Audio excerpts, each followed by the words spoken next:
Friends, today I'm not going to talk anything about research methods or about population studies. I want to propose a new kind of sociology, which I call endogenous sociology or Hindu sociology. I know that the use of the term Hindu will make it controversial, but once you understand the sense in which I am using this term, uh, you may like to appreciate my point. But still, some controversy may remain, and I will be happy to receive your comments because I think from heart of my heart that a new understanding of Indian society based on Indian philosophies and Indian value system is very much required. Otherwise, the direction that Indian society is taking may lead to a very critical form of disintegration on multiple bases. So I'm sharing my screen, and actually this was a paper which I presented in Lucknow University on 27th May 2023, and I called this paper Hindu Sociology for India, a new perspective on endogenous sociology. Friends, when I wrote this paper, there were 5 questions in my mind. One, why the condition of most of sociology departments in India? I have in mind universities, state universities, degree colleges, and other colleges, lower level colleges which are teaching sociology, if they are teaching at all. Why is the condition of most of sociology departments so pathetic? Why have our universities failed to produce more social scientists of the stature of Radha Kamal Mukherjee, D.P. Mukherjee, and G.S. Ghurye? Is this not even a goal to be achieved? Actually, the new students, new PhD students or postdoc students of sociology, when they start looking for their role models in Indian academics, they get frustrated. They don't know how to pursue uh, the subject matter of sociology, which is beneficial to their career and also which benefits society and plants. Why do we feel shy of combining sociology with other disciplines and Indian spiritual traditions and values? I'm saying two things. One, combining sociology with other disciplines like anthropology, religion, economics, history, and also with Indian spiritual tradition and value. And there is not one Indian spiritual tradition. I was reading in some Buddhist literature that at the time of Buddha, and Buddha mentioned this, there were more than 60 uh, philosophies of life. You can call them ontologies and um, uh, traditions, philosophical traditions.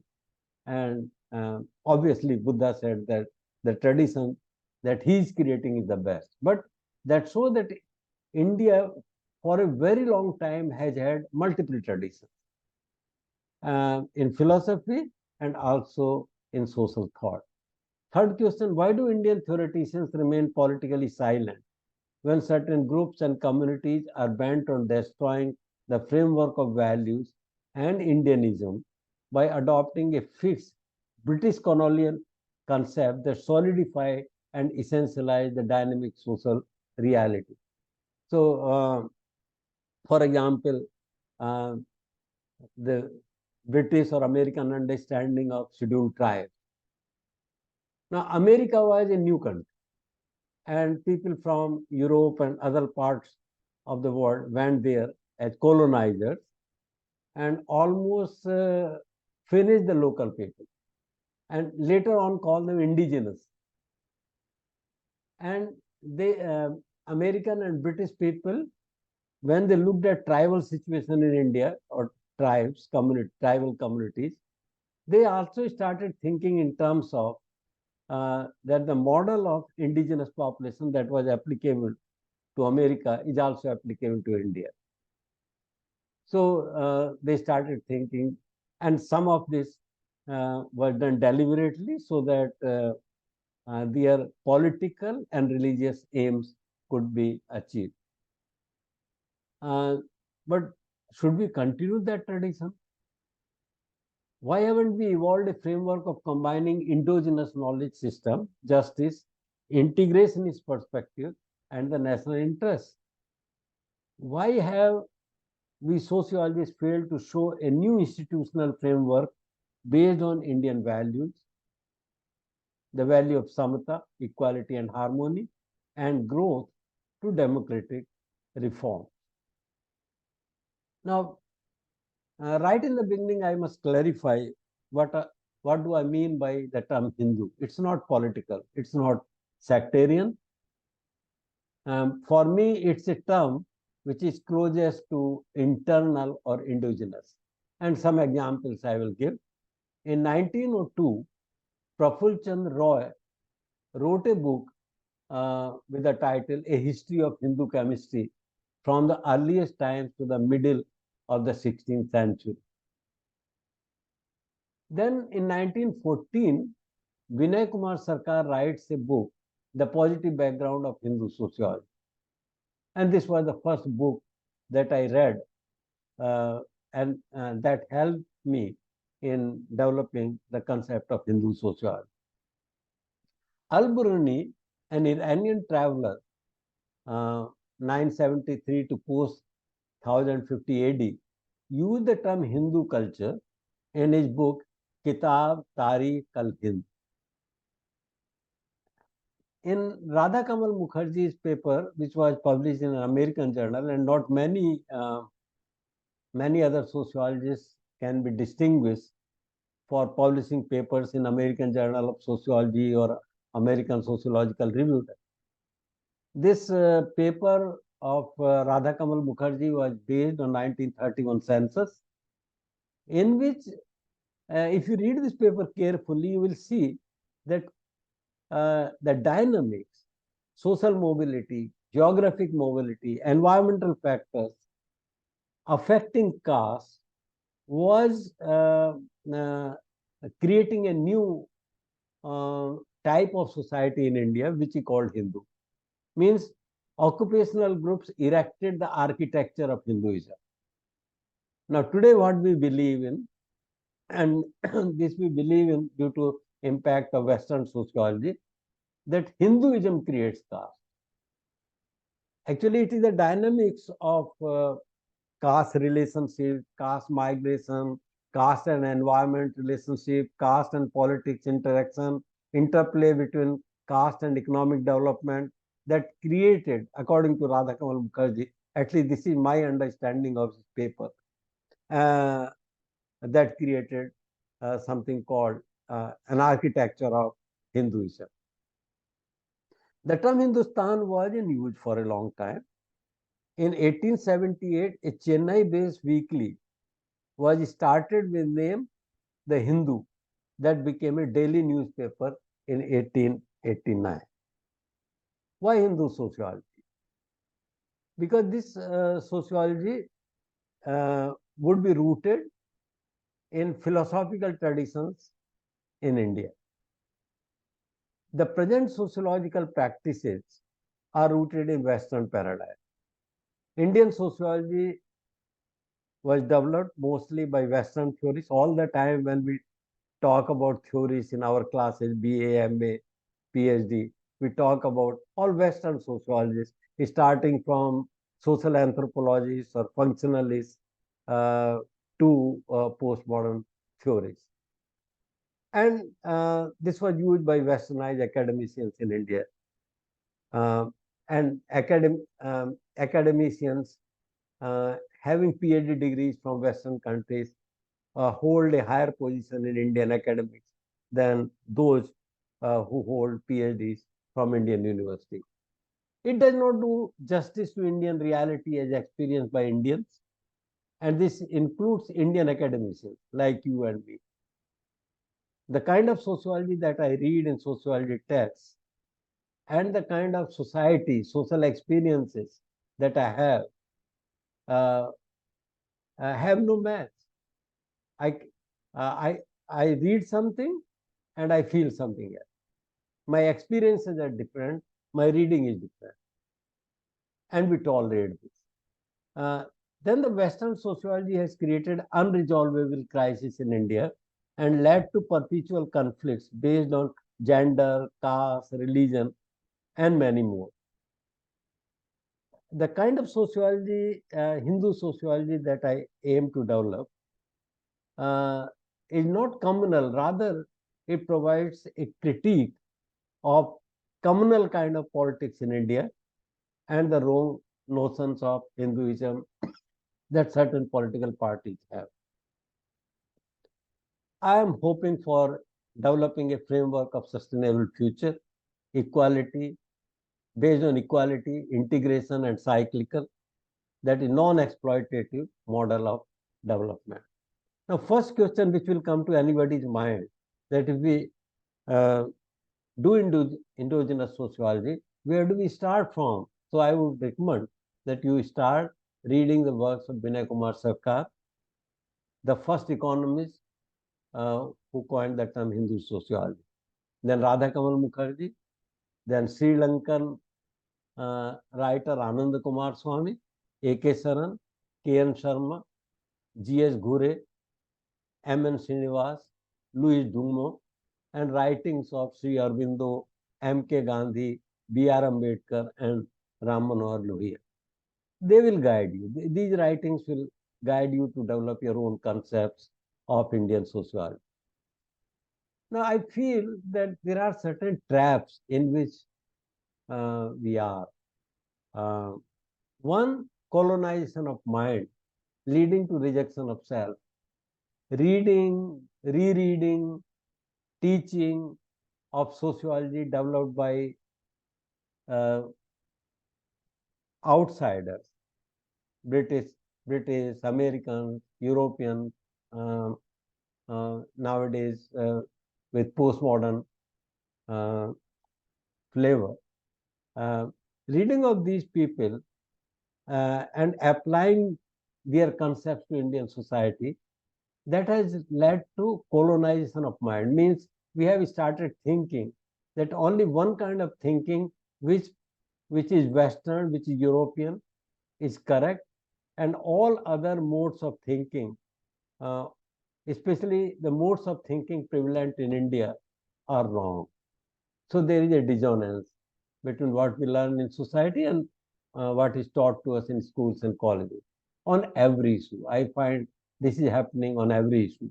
The case of sati, women status, caste inequality, resolving in favor of acceptance of the Western material. So whatever a German writer says, whatever an American writer says on caste is true, and whatever we experience or whatever we can discuss, you and me, people belonging to different castes, sit together and discuss and evolve a framework for the future, that is wrong. That cannot be trusted. That kind of situation has been created. Also, there is a confusion between Hindu religion and Hindu society.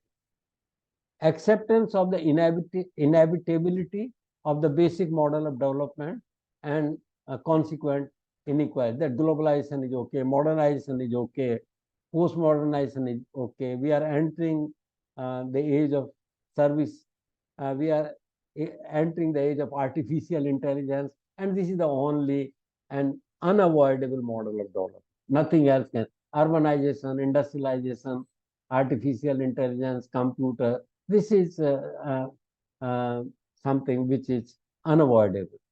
And if this model is creating problems for society, uh, they are certainly linked with the model of development, but nothing can be done about them. Then politics of binary. Uh, Countries of South Asia have particularly suffered from the politics of binaries.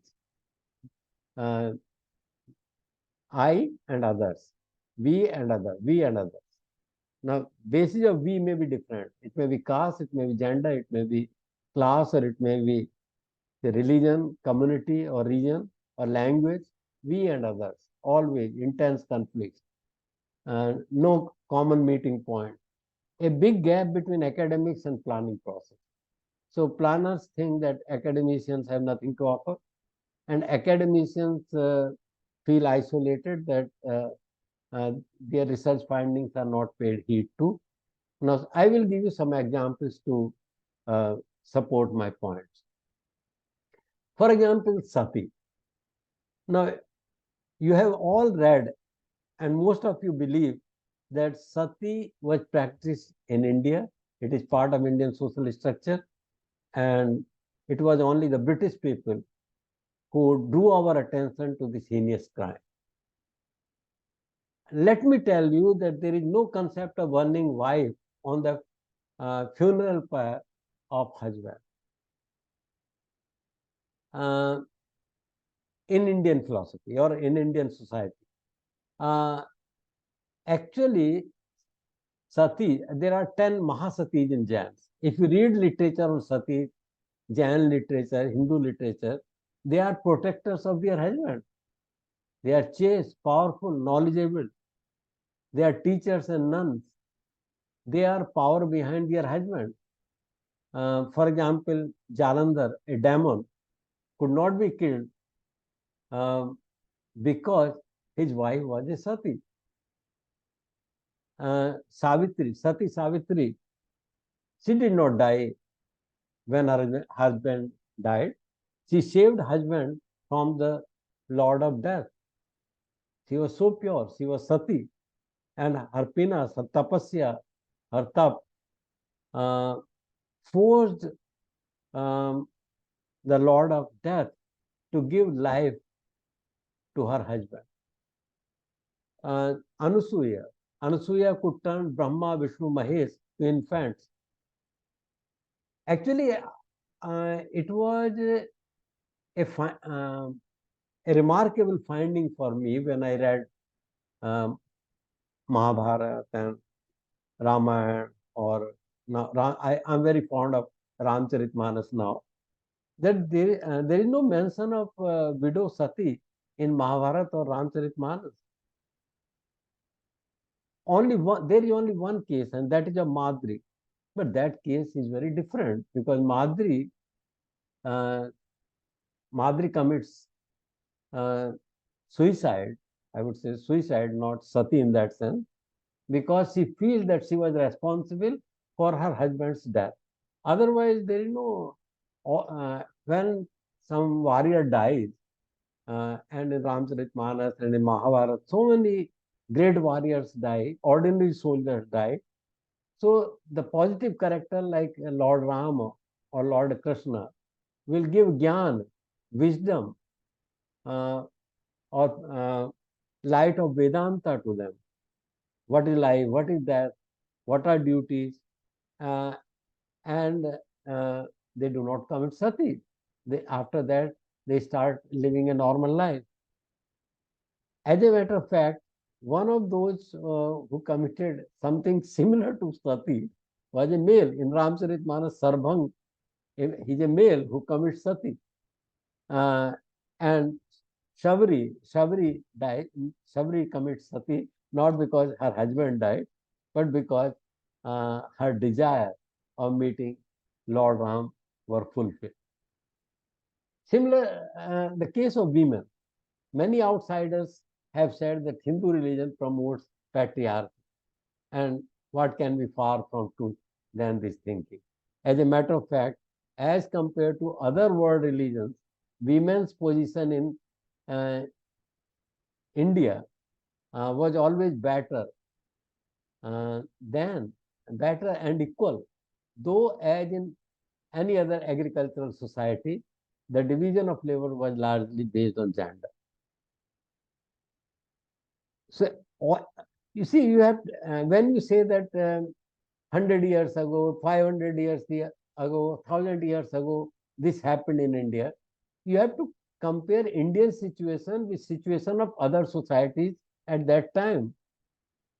Uh, regarding women's status, Al-Biruni, 973 to sometime 1050 AD, an Iranian traveler says, men take advice of women in all consultations and emergencies.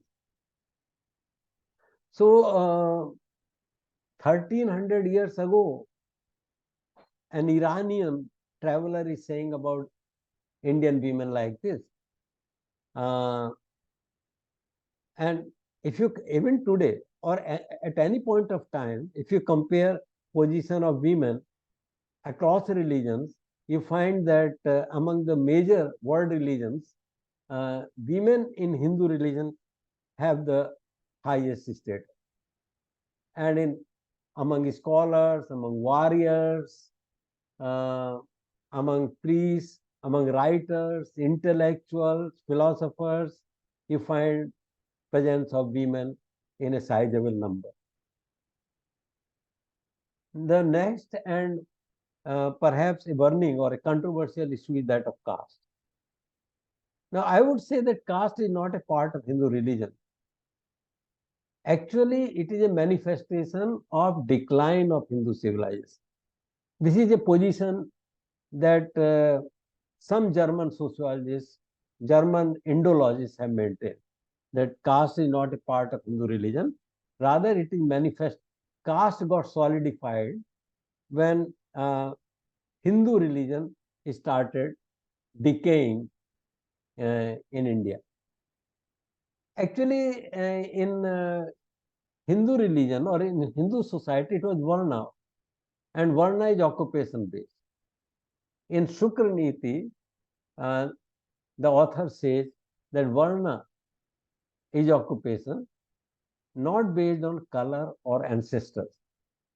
So it will be a very wrong notion. Now Shukraniti is saying it. And Binoy Kumar Sarkar is commenting on that. In the time when Shukraniti was written, a long time back, Indian occupation was not based on color, as some people today think that Aryans are white and non-Aryans are black or something like that. No, it was not based on color. It was also not based on ancestors. ये जन्मना नहीं थी, ये occupation. This is karmana, occupation wise. Gita also support this argument. Then Varna change due to changes in political. Varna change, Varnas are open. Many sociologists, British and American sociologists have also accepted. Other European sociologists have accepted that yes, Varna is open. Varnas can change due to changes in political, ecological, geographical, and economic conditions, and also due to migration to other regions. The broad categories are rulers, animal traders, and agriculturists, and all the remaining workers. Scholars are Brahmins, rulers are Kshatriyas, animal traders and agriculturists are Vaishya, and all the remaining workers are Shudras.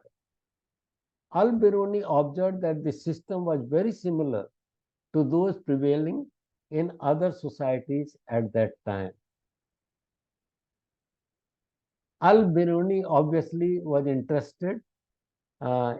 His interest lied in establishing the supremacy of Islam and in presenting the superiority of the model of society that he comes from. But even he is saying that it's not different. The condition of the last category was nowhere pathetic. If you read Sukraniti, you find that Shudras indulge in charity. If Shudras are exploited or living at subsistence level, and the kind of image that is portrayed about those people, then how can they engage in charity? There are rules regarding charity. Shudras engage in charity. Shudras' condition was not bad. And the Shudras are not untouchables. Actually, Al-Biruni used a term untouchable for those that Brahmin women, marriage of Brahmin women. Actually, marriages were more between Brahmin, Kshatriyas, and Vaishya. And Vaishya does not mean traders of today's time. Agriculture, those who are involved in agriculture and animal husbanding, they are uh, Vaishya. Today most of them would be called Shudra, but they are Vaishya. But it does not mean that inter-caste or inter-varna marriages did not take place. Otherwise, there would be no need to write that status of children of Brahmin women married to Shudras would be lower as compared to status of others. And Al-Biruni writes this. In Ramcharitmanas, Ram says to Vasisht, this shows the condition. If it did not show the real condition, it at least shows the ideal situation that Hindus aspire for. So Ram says to Vasisht when he was to go to forest for 14 years, uh, you know that story, that in his absence, workers must be treated like his parents. This was the status granted to uh, lower classes of people. The biggest fraud that is done against India is to link development and structural issues with Hindu religion and culture, which was quite suited to conservationists, to missionaries, and others. It suited all of them. It suited traditionalists. It also suited missionaries. So a situation is created uh, uh, in which it is impossible to think of a change in structure without defeating Hindu religion, something that did not happen to other religions. The social structure of all those societies where other religions prevailed was also very similar. But nobody said that unless you eliminate Christianity or you eliminate Islam, uh, you cannot solve the problem of social structure. You cannot solve the problem of inequality. Um, but uh, it was told to us by all foreign vested and interested writers on the subject that religion and caste are same, and unless you destroy Hinduism, you cannot solve the problem of caste. Even common sense says that if caste and Hindu religion have remained for thousands of years with us, and caste has changed its position, so you cannot calculate correlation between something variable, something which is changing its position, and something which is fixed. Religious philosophies of Hindus have not changed, but caste has changed. And caste has changed dramatically during last 100 years. So it will be wrong thing to assume that uh, there is a fixed relationship between caste and religion, and unless you destroy Hindu religion, you cannot solve the problem of caste. All religions have social evils and inequalities, which have often been fought in the framework of religion itself. In India, uh, Bhakti movement, Brahmuj, Arya Samaj, Gayatri Parivar are some examples of such a movement which retained India's religious philosophy but suggested a change in the forms of inequality, all forms of inequalities, including caste. Another fraud that was played against us was, I can use the term from figures of speech, synecdoche, a generalization of a continental level based on local conditions. It's like this. If you find a crime taking place at one um,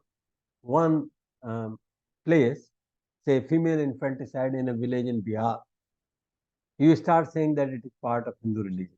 And this is what has constantly been done by non-Hindus or by Westerners, and also by those Hindus who thought that Western writing about Indian society and about Hindus can only be correct.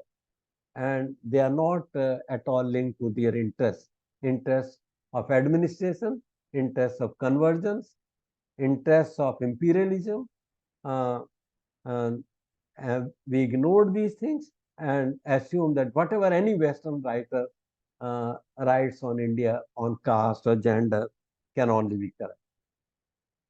Have you ever thought why Binoy Kumar Sarkar decided to comment on Shukraniti, a book of philosophy? Why, toward the end of his career, Radha Kamal Mukherjee wrote on Ashtavakra Gita? Why is it important for them to look at Indian uh, ontologies and epistemologies to and ethics, systems of ethics, to examine and cure problems of Indian society? Why K.M. Sharma used to argue for development of a theory of action based in Sankhya framework, and he published um, some papers and contributions. Unfortunately, when he took this issue more seriously, he he did not survive for long. Is it not interesting to look for a theory of man, action, and social system as implied in Mahabharata, especially Gita, and the last two parts and Buddhist writing? That a shift from caste to varna can resolve problems of Indian society created by solidification of caste categories. Gandhi knew this and he favored varna, although I will disagree with Gandhiji because Gandhiji's concept of varna was to retain its ancestral nature. Gandhiji was against the hierarchy of caste, but was in favor of varna, and he thought that a child born in a varna is bad because from the very beginning he will be trained in a particular trade. He will know all the nitty gritties of that trade, and he will promote that trade further. So, for the purpose of promoting trades, it is good if we have a varna system. Gandhiji, I believe in Varna system, but that Varna system, which is open, means people belonging to one Varna or people born in families of one Varna can move up or down or right or left, horizontally or vertically to other Varnas depending on their interests, conditions, and many other factors. And and then all varnas are treated equally. It is possible to treat all varnas equally. It is possible, um, which we are not doing. Again, in the name of capitalism and uh, hinsa or violence done by capitalism is much more dangerous than the inequality that exists in India in the framework of varna and caste. Nobody asked this question, why do you give, say, 2.5 lakh to a professor and only 20,000 rupees or 25,000 rupees to a peon in the same organization? Because you think or you have been made to think that way, that this is natural. This is okay, nothing wrong in that.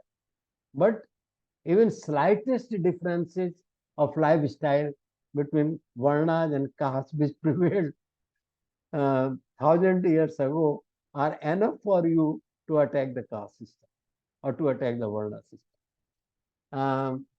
I think Hindu tax will help, as Vinay Kumar Sarkar realized, as Radha Kamal Mukherjee realized, as A.K. Saran realized. Unfortunately, A.K. Saran did not write much, and his writings and his lectures were so tedious for a commoner. When he taught in Lucknow University, very few very few students understood him what he was taught. So, and then promoting experimental method. In this Western science has promoted experimental method, survey method, focus group discussion, observation, field studies. Our sociology is rooted in social anthropology, so field studies. Uh, in Hindu perspective, uh, we need to do more of experiential, moral uh, uh, studies or researches or fact findings as objective facts as emphasized by Indian Munis, Buddha and Gandhi. Buddha did not accept anything because it was written in some book. Now today we accept things written in Western books, or those who are teaching in Western university, or those who have been trained in Western universities and now teaching in Indian university. No, we have to say no to that. Gandhi said no to. Gandhi believed in experiential truth. He would not believe in anything unless he himself experiences that. Buddha would not believe in those Indian philosophies. I said more than 60 in number because they were found in some books or they were propagated by some big gurus. He found his own philosophy based on his own experiences. Same thing is found in the life of Swami Ramakrishna Paramahansa, Swami Dayanand, and many reformers. Now, time has come when sociologists should transform them, their methodologies, research questions, and discourse. I mean, the research method. More importance has to be given to uh, experimental and experiential. Experiment with one's own self rather than experimenting with others, treating others as guinea pig. So from survey and experiment, we have to go to experimenting on one's own self or the experiential truth. Let us look for integration of indigenous knowledge system, and that can happen when you give more importance to your own experiences. Experiences cannot be confined to sociology, economics, psychology, this or that. Experiences are holistic, and so we will be able to integrate indigenous knowledge system with planning for masses and also latest computing technologies to support them. The link between nationalism and internationalism, the kind of humanism that was um, invented, I would say invented and propagated by Rabindranath Tagore during the freedom struggle, and a Vedantic perspective on the part and the whole. If we cannot read Sanskrit, we should at least read Ramcharitmanas with simple Hindi translation, and we will find answers to all our questions.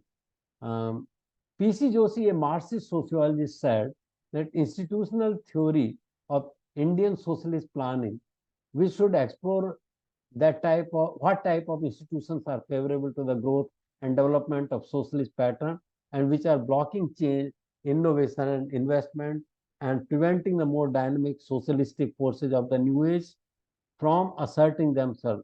This means that we must move into the realm of social traditions, beliefs, valuations, and ideas. He was a Marxist, and therefore he could not uh, go for this kind of project. He only imagined, but he did not contribute much to this project. There are unresolvable issues due to political and academic practices and planning, the kind of practices that were justification of globalization and capitalization. This is one, which is leading to unemployment of all types of youths. And Gandhi had predicted this long back when he said that this industrial civilization is a satanic civilization. It's amoral, and unemployment is bound to result from this because this industry and capitalist growth can certainly produce uh, in large quantities, but in the production of this, you do not need many people. So what will other people do? Other people will become dispensable. They are unemployed. They are surviving on charity, uh, and they are confused, disillusioned, and they can be misguided for anything. You give them money, and they are available for writing, they are available for meetings, conferences. Uh, you can mobilize them on any ground because they are uh, unemployed. And unemployment is not linked to Hindu philosophy or Hindu caste system. It's linked to capitalism, globalization, impossibility of meaningful work for most of the. It's impossible. I'm convinced that it is impossible. Gandhi was convinced that it is impossible to impossibility of meaningful work for most of the population, which has been made dependent on charity. And irrespective of political parties, now if they have to seek vote at a time when they are also promoting capitalism and globalization, um, how do they satisfy the needs of the unemployed people or people without jobs? This is being done through charity, making them dispensable and then giving them charity. But a time may also come when capitalism is so confident of itself that it does not need to engage in charity or in democratic or in politics of vote. And it it what form it will take, we don't know, but uh, it will be a very human thing, inhuman thing to happen in society. The solidification of caste. Today, I find that um, people belonging to different castes who are mobilizing people on the basis of caste, they have created uh, very new kinds of myths, and they have created a belief that exactly in the same form the caste system prevailed for thousands of years. So if you belong to a particular caste, 1,000 years ago, 2,000 years ago, your ancestors, they also belong to the same caste. Uh, if you take M.N. Srinivas's theory of Sanskritization, even in the last century, uh, based on census data, uh, something very different than this belief was happening. But it suits politicians. Uh, and the moment this happens, that and it has already happened. Government has essentialized caste uh, everywhere. For if you want admission in school, if you want a job, everywhere you are asked what your caste is, and that along with that caste, the belief that this caste system and this caste of yours have continued for thousands of years. Your ancestors belong to this caste. So what can be more disintegrating than myth making on the basis of caste, and leading to all kinds of um, hidden and violent conflicts between religions and caste. So disintegration, something, in Indian history, we started with equality, then came to Varna, then to caste, and then now when caste is solidified, it becomes a solid reality, a historical, not a historical reality, but a historical, essential, an essential reality. Then it leads to kind of nationality. No wonder that if situation is not allowed to change, then 20-25 years from now, in India, we will talk that caste is a nationality. And you can imagine what will be the future of India. Uh, and then society uh, will not be able to sustain itself in models based on greed and consumerism. I propose a fresh thinking on society, indigenous or Hindu models for integration and sustainable development, a constant struggle to shape Lok according to Vedas. I have my own definition of Vedas. Vedas to me do not refer to solidified knowledge of any kind, not to books, but to accumulated knowledge. When Tulsidas uses the term Vedas, that and say that his work is consistent with Vedas and Lok, and a Lok is constantly changing. Lok is constantly change, and लोग must change according to environmental conditions, political, social conditions, new ideas, accumulated knowledge, loka and accumulated knowledge. Endogenous knowledge system can provide a critique of sexism, casteism, regionalism, and communalism. And that is the reason why I am daring to make this video.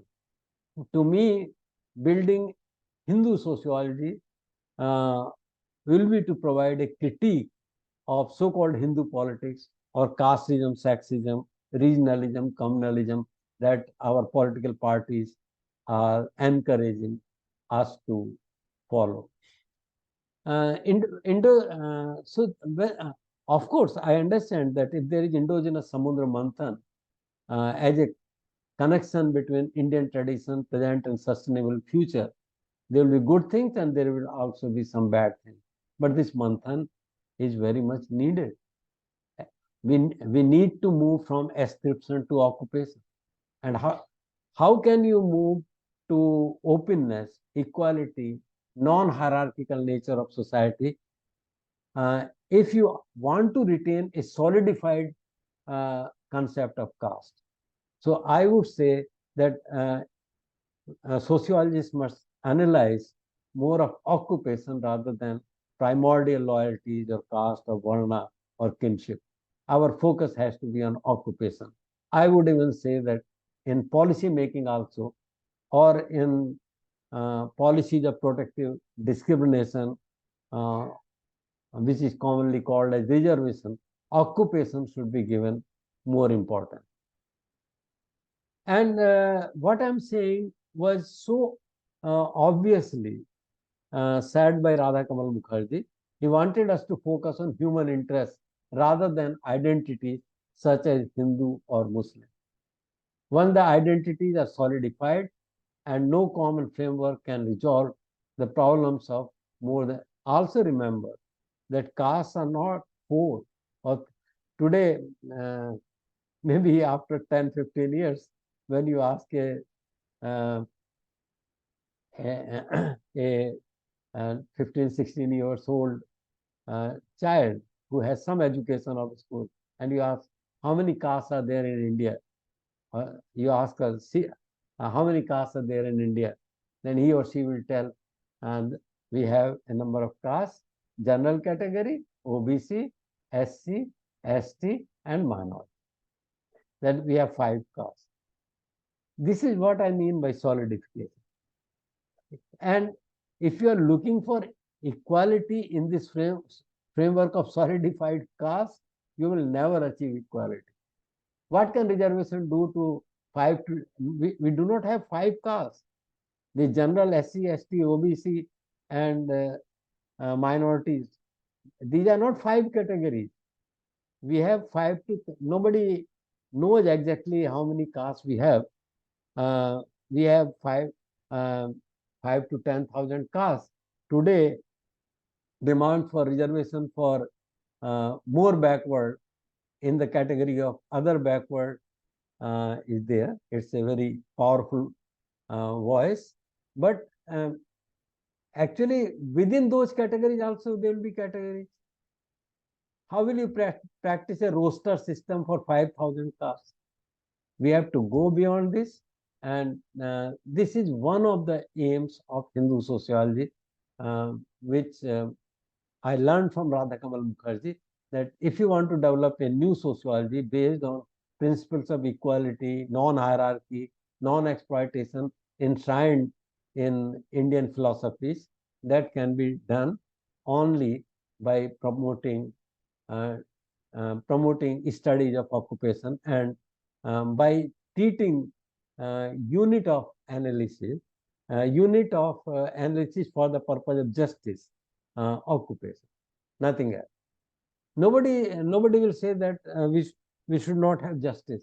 But the biggest mistake that we make, if we make a category like village or region or caste or community or religion as the basis of social justice, we can think of other ways of justice which also leads to social integration and which also leads to a non-violent society of the dreams of Ram Manohar Lohia, Arvindo Ghosh, Radha Kamal Mukherjee, and Binoy Kumar Sarkar, and many others. Um, if somebody is interested in references which can help in starting from some of these points, these are the references. Thank you very much. I'm sure I have made some controversial assertions also, and I will I will be looking for your appreciation as well as for your abuses. Thank you very much.